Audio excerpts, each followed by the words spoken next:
Hello बच्चों, आज की इस वीडियो में हम एक्सरसाइज 3.2 के सॉल्यूशन सीखेंगे। तो चलिए स्टार्ट करते हैं। इस एक्सरसाइज के सॉल्यूशन करने से पहले हमें कुछ पॉइंट समझने हैं जो इस एक्सरसाइज से रिलेटेड हैं। तो चलिए पहले वो सीख लेते हैं। देखिए, जब ग्राफ पर हम दो इक्वेशंस के ग्राफ ड्रॉ करते हैं तो तीन कंडीशंस हो सकती हैं। या तो वो लाइंस आपस में एक दूसरे को एक पॉइंट पर इंटरसेक्ट कर सकती हैं इस तरह से, या दोनों लाइंस एक दूसरे के पैरेलल हो सकती हैं। आप इनको पैरेलली समझिएगा, मैंने रफली ड्रॉ की हैं। या ऐसा भी हो सकता है कि दोनों लाइन के ग्राफ सेम हो, यानी कि एक ही लाइन के ऊपर दूसरी लाइन का ग्राफ ड्रॉ हो रहा हो इस तरह से। तो ये तीन कंडीशंस होती हैं। इन तीन कंडीशंस को पहचानने के लिए ही आज हम क्वेश्चंस करेंगे इस एक्सरसाइज से। तो देखिए, जो पहली वाली कंडीशन है इसको नाम दिया जाता है इंटरसेक्टिंग एट अ पॉइंट, क्योंकि इन्होंने एक दूसरे को एक पॉइंट पर ही इंटरसेक्ट किया है। तो इंटरसेक्टिंग एट अ पॉइंट। और दूसरा सॉल्यूशन की बात करी जाए तो इसका सॉल्यूशन आते हैं एक, तो इसको बोलते हैं यूनिक सॉल्यूशन भी आएंगे इसके, यूनिक सॉल्यूशंस, यूनिक सॉल्यूशन। और इसको कंसिस्टेंट भी कहा जाता है। तो इन तीनों में से कोई भी एक नाम पूछ लिया जाएगा तो आपको उनमें से वो नाम बता देना होगा। ठीक है। साथ में अगर हम इसकी कंडीशन की बात करें तो इसकी कंडीशन होती है A1/A2 is not equal to B1/B2। इसको आपको याद ही करना है। सेकंड केस की बात करें, इसमें देखिए पैरेलल हैं, तो सबसे पहले हम इसको पैरेलल लिख दे रहे हैं कि ये पैरेलल्स हो सकती हैं। सेकंड कंडीशन में नो सॉल्यूशन, क्योंकि एक दूसरे को इंटरसेक्ट ही नहीं किया है तो इनके सॉल्यूशंस नहीं आएंगे, नो सॉल्यूशन। और कंसिस्टेंट है इधर तो इसका इनकंसिस्टेंट हो जाएगा।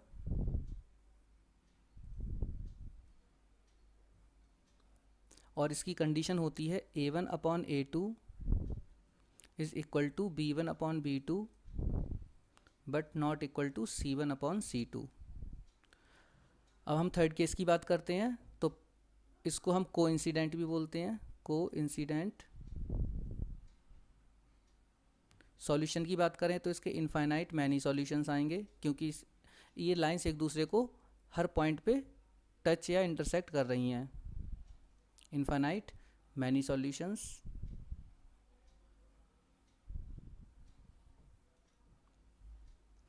और कंसिस्टेंट की बात करें तो इसके आंसर्स तो आ ही रहे हैं, तो हम इसको भी कंसिस्टेंट बोलते हैं।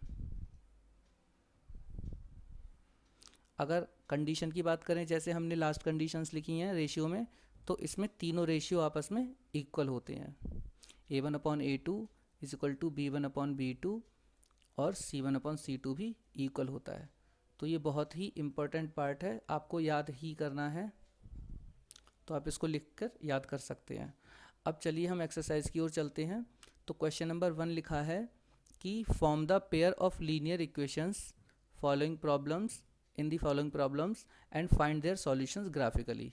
तो फिर से यहाँ पर ग्राफ की बात करी गई है, तो इसका मतलब है कि इनके ग्राफ ड्रॉ करने के बाद जिस पॉइंट पे एक दूसरे को इंटरसेक्ट करते हैं वो पॉइंट ही एक्स और वाई की वैल्यू हमें देता है। तो पहला क्वेश्चन है, देखिए लिखा है 10 students of class 10th took part in mathematics quiz. If number of girls is 4 more than, यहाँ पर 4 है, 4 more than the number of girls की जो नंबर ऑफ बॉयज़ की जो गर्ल्स की संख्या है वो बॉयज़ से कितनी ज़्यादा है, 4 ज़्यादा है। तो हमें बॉयज़ और गर्ल्स की संख्या निकालनी है। तो मैं आपको इसमें इक्वेशंस फॉर्म करना सिखा दे रहा हूँ। तो सबसे पहले हमें बॉयज़ और गर्ल्स की संख्या को अज्यूम करना होगा। तो क्वेश्चन नंबर 1 का फर्स्ट पार्ट करते हैं। Let number of boys be X and number of girls be Y. तो केस 1 अगर हम बनाएं तो टोटल बच्चे कितने हैं, 10 स्टूडेंट्स हैं। तो हम लिख सकते हैं कि boys and girls is equal to 10। तो एक इक्वेशन मिल गई। अब केस 2 बनाते हैं हम। केस 2 में ये कहा गया है, इधर हम लिख ले रहे हैं बॉयज़ की संख्या और इधर हम गर्ल्स को लिख ले रहे हैं।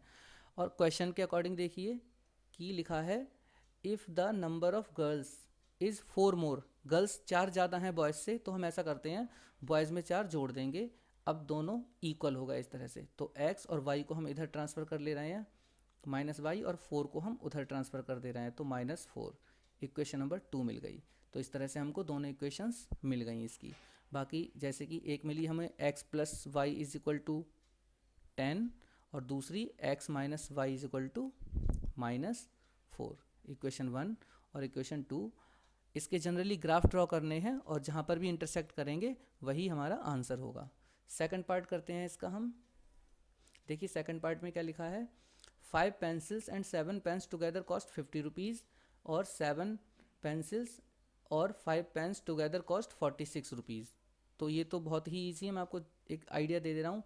आप पेन की कीमत x मान लेंगे और पेंसिल की y। तो केस 1 में पहले हम देख लेते हैं उनकी क्वांटिटीज़ कितनी है, 5 और 7 है। देखिए यहाँ पर पेंसिल को पहले लिया गया है, पेन को बाद में, तो आप ध्यान रखेंगे इस चीज़ का। तो पेंसिल को हम पहले लिख दे रहे हैं, या किस तरह से भी कर सकते हैं आप। तो पेंसिल हमारी कितनी थी, 5 पेंसिल्स हैं और 7 पेन्स हैं, तो हम इसको लिख सकते हैं 5y plus 7x is equal to 50 rupees. वो हमारे अज्यूम करने पर डिपेंड करता है कि हमें किस तरह से लिखना है। और केस 2 जब बनाएंगे तो देख लेंगे कि पेन और पेंसिल कितने हैं, 7 पेंसिल्स हैं अगली बार में और 5 पेन्स हैं, तो 7y प्लस 5x, और टोटल कॉस्ट जो इनकी है वो 46 रुपीज़ है। तो इस तरह से हमको इक्वेशन 1 और इक्वेशन 2 मिल जाएंगी। ये थे आपके क्वेश्चन नंबर 1 के पार्ट। क्वेश्चन नंबर 2 में देखते हैं क्या लिखा है। देखिए क्वेश्चन नंबर 2 में लिखा है कि on comparing the ratio a1/a2 b1/b2 and c1/c2 find out. क्या क्या फाइंड आउट करना है हमें, कि ये इंटरसेक्ट एट अ पॉइंट वाली कंडीशन है, या ये पैरेलल वाली कंडीशन है, या ये कोइंसिडेंट वाली कंडीशन है, जो अभी हमने डिस्कस की हैं। ये इनमें से first condition intersect at a point कहलाती है, दूसरी पैरेलल और तीसरी कोइंसिडेंट। तो हमें यही इसमें फाइंड करना है। तो देखिए हम क्वेश्चन नंबर 3 करते हैं, फर्स्ट और सेकंड आप खुद करेंगे, मैं एक बताता हूँ आप बाकी समझ जाएंगे। तो देखिए इक्वेशंस लिख लेते हैं हम सबसे पहले। क्वेश्चन नंबर 2 थर्ड पार्ट करते हैं इसका, जो कि है 6x minus 3y plus 10 is equal to 0, और 2x minus Y plus 9 is equal to 0। तो देखिए a1 b1 c1 की वैल्यू लिख लेते हैं सबसे पहले हम, जो कि हैं 6 माइनस 3 और 10, और इसी तरह a2 b2 और c2 की वैल्यू लिख ले रहे हैं, जो कि है 2 माइनस 1, यहाँ पर एक 1 होगा, और एक c2 की वैल्यू 9। अब हम क्या करते हैं, अब हम इनके रेशियो फाइंड करते हैं इस तरह से। a1/a2 अगर हम निकालें तो मिलेगा हमें 6/2, जो कि हो जाएगा 3/1। b1/b2 की वैल्यू निकालें तो हमें मिलेगी -3/-1, जो कि हो जाएगी -3/1, और c1/c2 की वैल्यू 10/9। तो यहाँ पर देखिए a1/a2 और b1/b2 की वैल्यू तो इक्वल हैं, बट c1/c2 इक्वल नहीं है। तो हम लिखेंगे कि a1/a2 इक्वल है b1/b2 के, बट इक्वल नहीं है c1/c2 के। अब ये कंडीशन हम चेक करेंगे अगर हमें याद होती है तो देखिए इसमें हमें सेकंड कंडीशन मिल रही है, तो हम लिख देंगे इस वाले पार्ट में कि this pair of equation is parallel. तो इसी तरह से आपको हर क्वेश्चन में कंडीशन चेक करनी है, ये वैल्यूज़ निकाल कर, और उन कंडीशन में से देख के बता देना है कि इसमें कौन सी कंडीशन यूज़ होगी। अब हम क्वेश्चन नंबर 3 देखते हैं। देखिए क्या लिखा है, on comparing the ratios, in ratio को कंपेयर करके find out whether following pair of a linear equation consistent और इनकंसिस्टेंट। तो सेम वही क्वेश्चन है जो अभी हमने क्वेश्चन नंबर 2 किया है। तो देखिए हम क्या करेंगे इसमें, कि सबसे पहले तो हमें इक्वेशन लिखकर उनके रेशियोज़ कंपेयर करेंगे कोफिशिएंट्स के। तो हम पहले इसमें क्वेश्चन नंबर 2 करते हैं। देखिए तो क्वेश्चन नंबर 2 की इक्वेशन हमने लिख ली है। तो A1 B1 और C1 की वैल्यू लिखते हैं 2 -3 एंड 8, और A2 B2 C2 की वैल्यू हो जाएगी 4 -6 और 9। तो A1/A2 की वैल्यू हम निकालेंगे तो 2/4 से 1/2 आ जाएगी, और B1/B2 की अगर हम निकालेंगे तो -3/-6, इसको सॉल्व करके भी 1/2 आ जाएगा, और C1/C2 हमारा 8/9 आ जाएगा। अब देखिए A1/A2 B1/B2 फिर से इक्वल हैं इसके भी, और थर्ड वाला इक्वल नहीं है, तो हम लिखेंगे since A1/A2 is equal to B1/B2 is not equal to C1/C2।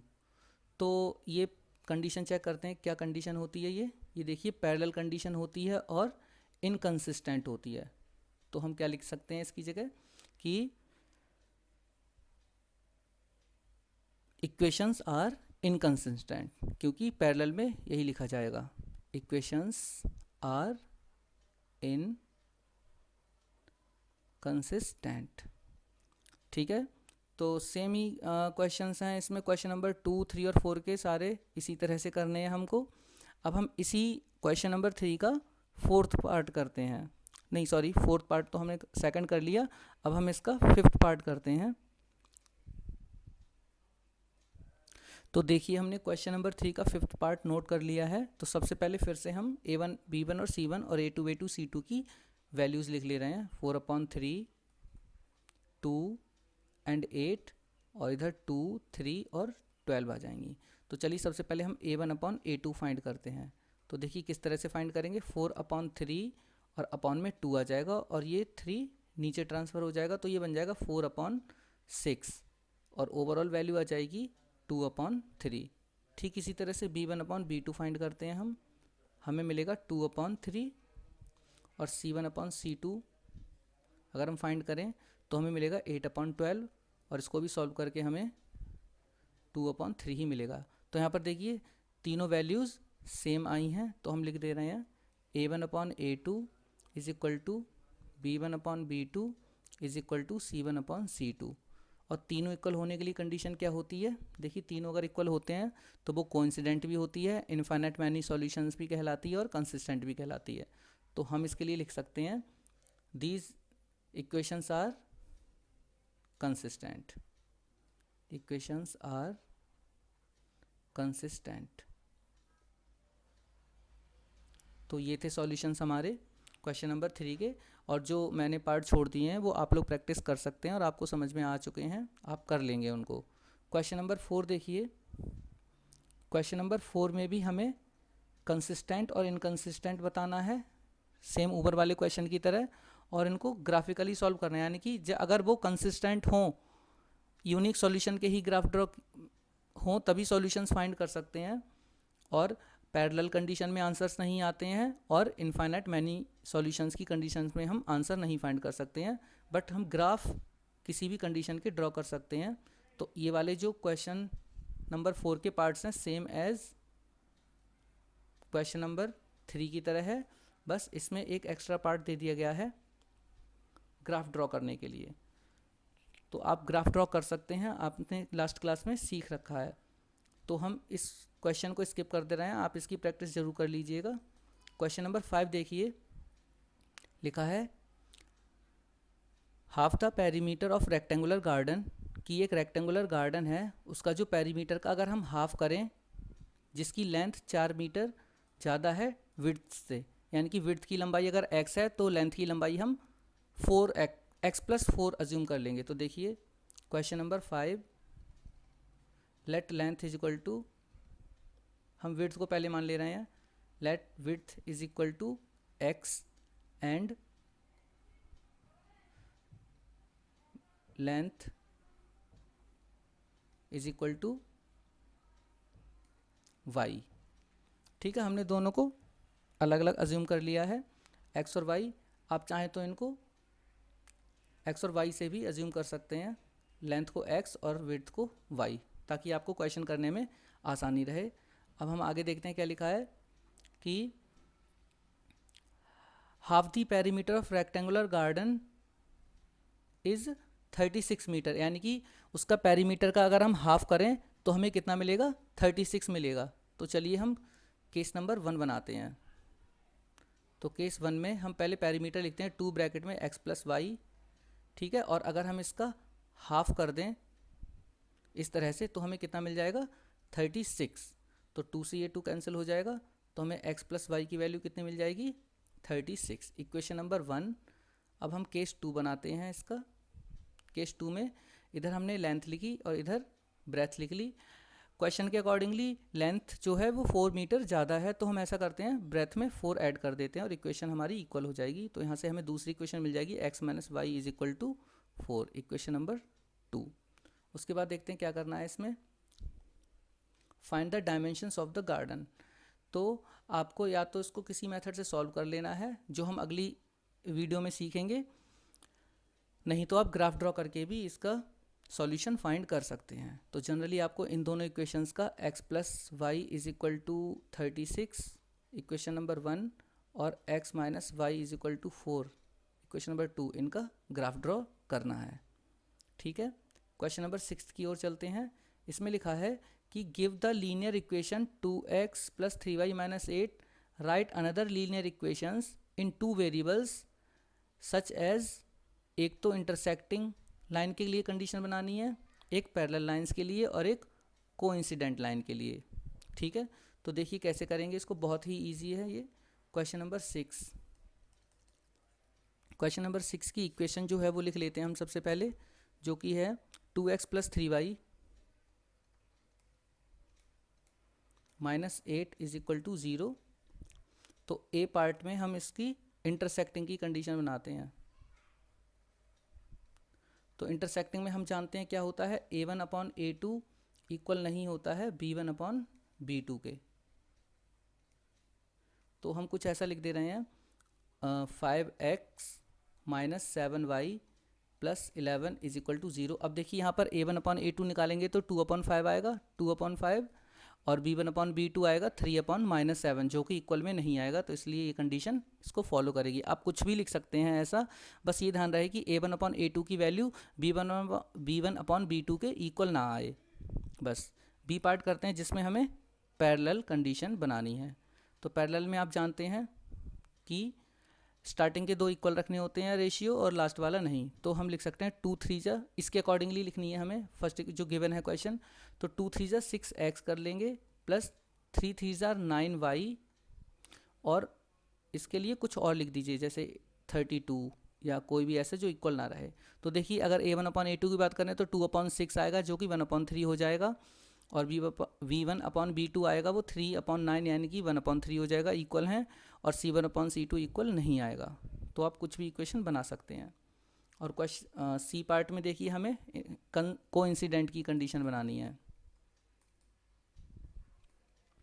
तो कोइंसिडेंट में हमें तीनों इक्वल रखने हैं। तो देखिए 2 के अकॉर्डिंगली हम 4 टाइम्स वाला कर देते हैं। तो 2 4 जा 8x प्लस 3 4 जा 12y माइनस 8 4 जा 32 इक्वल टू 0। तो ये कंडीशन इसकी हो गई। तो इस तरह से ये सॉल्यूशन हमारा क्वेश्चन नंबर 5 का है। क्वेश्चन नंबर 6 देखिए, draw the graph of equation. आपको इस इक्वेशन का और इस इक्वेशन का ग्राफ ड्रॉ करना है, और ग्राफ ड्रॉ करने के बाद एक्स एक्सिस के साथ ये लाइंस जो हैं वो एक ट्रायंगल बनाएंगी और उसको शेड करना है आपको, ठीक है। तो ये क्वेश्चन आप खुद से करेंगे ग्राफ ड्रॉ करके। तो ये थे सॉल्यूशंस आपके एक्सरसाइज 3.2 के। आई होप आपको ये सॉल्यूशन समझ में आए होंगे। तो इस वीडियो को शेयर और सब्सक्राइब जरूर करें। Thank you.